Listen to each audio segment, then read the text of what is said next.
আমরা সংস্কারে ঐকমত্য পোষণ করেছিলাম ৩১টি দল কয়েক মাস ধরে,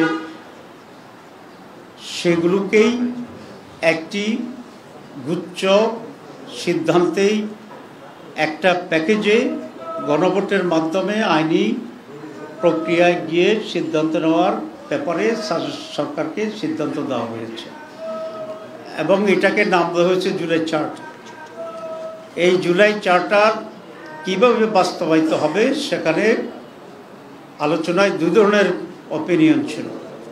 জামাত ইসলামী, এনসিপি সহ আমরা অনেকগুলি দল বলেছিলাম যে একটা জুলাই আদেশের মাধ্যমে হবে এবং এই নিয়ে মিটিংয়ের পর মিটিং হয়েছে, দলগুলোর মাঝে হয়েছে। এনসিসি ন্যাশনাল কনসেনসাস কমিটি তাদের এক্সপার্টদেরকে দিয়ে করেছে, আমরা আমাদের এক্সপার্ট দিয়ে এটা নিয়ে আলোচনা করেছি। সবটা মিলেই ফাইনালি যেটা সিদ্ধান্ত হয়েছে যে একটি আদেশের মাধ্যমেই এই জুলাই সনদ বাস্তবায়নের জন্য, এটা ব্র্যাকেটে সংবিধান, এটা আপনারা কালকে পত্রিকায় দেখেছেন, এভাবেই এটার উপরে গণভোট হবে। আমরা এই সিদ্ধান্তকে ওয়েলকাম করেছি এবং ইতিবাচক হিসেবে দেখেছি। ইতিমধ্যে আমরা আমাদের কমেন্ট পত্রিকার মাধ্যমে আমরা দিয়েছি, আমরা সেটা তাদেরকে অভিহিত করেছি এবং আমরা এটা বলেছি এখন যেটা অত্যন্ত গুরুত্বপূর্ণ সেটা হচ্ছে এনসিসি যে প্রস্তাব দিয়েছে সেটার দ্রুত ঘোষণা চলে আসা, একটা আদেশ দিয়ে দেওয়া। আমরা সরকারকে দাবি জানাচ্ছি এখন যে এই আদেশ দেওয়ার ক্ষেত্রে যেন আর কোনো সময় ক্ষেপণ না করে। এই আদেশের পরে যেটা হবে সেটা হচ্ছে গণভোট হবে। গণভোটটি আমরা আলাদাভাবে চাচ্ছি। তারা দুটা সাজেশন দিয়েছে, একসাথে জাতীয় নির্বাচন গণভোট আর অথবা জাতীয় নির্বাচনের পূর্বেই গণভোট। আমরা মনে করি প্রথম যেটা দিয়েছে জাতীয় নির্বাচনের পূর্বে গণভোট, এটাই সঠিক সিদ্ধান্ত, এটাই যথার্থ এবং আলাদাভাবেই জাতীয় নির্বাচনের আগে গণভোট দিতে হবে। কারণ গণভোট হচ্ছে জুলাই সনদের উপরে, রিফর্মসের উপরে জনমত, আর জাতীয় নির্বাচন হচ্ছে দেশীয় রাষ্ট্র ক্ষমতা নির্ণয়ের একটা নির্বাচন। সুতরাং দুটার চরিত্রই ভিন্ন। কোনো কারণে যদি জাতীয় নির্বাচন সঠিক সময় নাও হইতে পারে, আমরা আশা করি সঠিক সময় ইনশাল্লাহ হবে, তখনও তো জুলাই সনদ তো আমাদের পাশ করতে হবে, জুলাই সনদ তো একটা সংস্কার হবে। সুতরাং দুটাকে একসাথে জুড়ে দেওয়াটা এটা আমরা কোনোভাবেই সঠিক মনে করি না এবং এটা জুলাই সনদকে অনিশ্চয়তার দিকে নিয়ে যেতে পারে। তো সেই জন্যেই জুলাই সনদ জাতির জন্য পরিবর্তনের একটি দলিল, অত্যন্ত গুরুত্বপূর্ণ। বিগত 55 বছরে এ ধরনের কোনো পরিবর্তনের সূচনা আগে হয়নি, সংস্কার হয়নি। এই জন্য আমরা মনে করি এটার গুরুত্ব অনুধাবন করে এটা অনতিবিলম্বে ডেট ঘোষণা করে দিলেই গণভোটটা আলাদাভাবে হইতে পারবে। This is one. সেকেন্ড হচ্ছে গণভোটের সাথে কিছু সিদ্ধান্ত জড়িত আছে, যেমন আপার হাউস ইলেকশন। সুতরাং আপার হাউস ইলেকশন যদি হইতে হয়, মানুষ তো আগেই জানতে হবে যে আগামী নির্বাচনে আপার হাউস একটা আছে। যদি একই দিনে হয় তাহলে মানুষ তো জানবে না যে আপার হাউস পাস হচ্ছে না পাস হচ্ছে না। সুতরাং কোনো কিছু না জেনে ভোট দেবে কি? বলছে যে যেটা পার্লামেন্ট নির্বাচনে ভোট হবে সেই হারে আপার হাউস গঠিত হবে, তাহলে ভোট হয়ে যাবে আগে, আপার হাউসের জন্ম হবে পরে। তো জন্মের আগেই নাম রাখা, ছেলে না মেয়ে না জেনে, কিছুই না বুঝে, এটা তো একটা উদ্ভট টাইপের কথা হবে।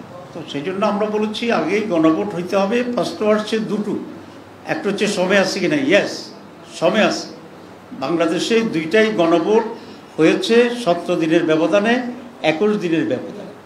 এখন জুলাইয়ের প্রথম সপ্তাহে যদি গণভোটের তারিখ হয়ে যায় নভেম্বরে, তাহলে নভেম্বরের লাস্টে এই ইলেকশনটা হয়ে যেতে পারে। কারণ এটা অন্য জাতীয় নির্বাচনের মতো তোর সময় লাগবে না যে প্রার্থী হবে, বাছাই হবে, স্ক্রুটিনি হবে, এই হবে সেই হবে, কিছুই নেই এখানে।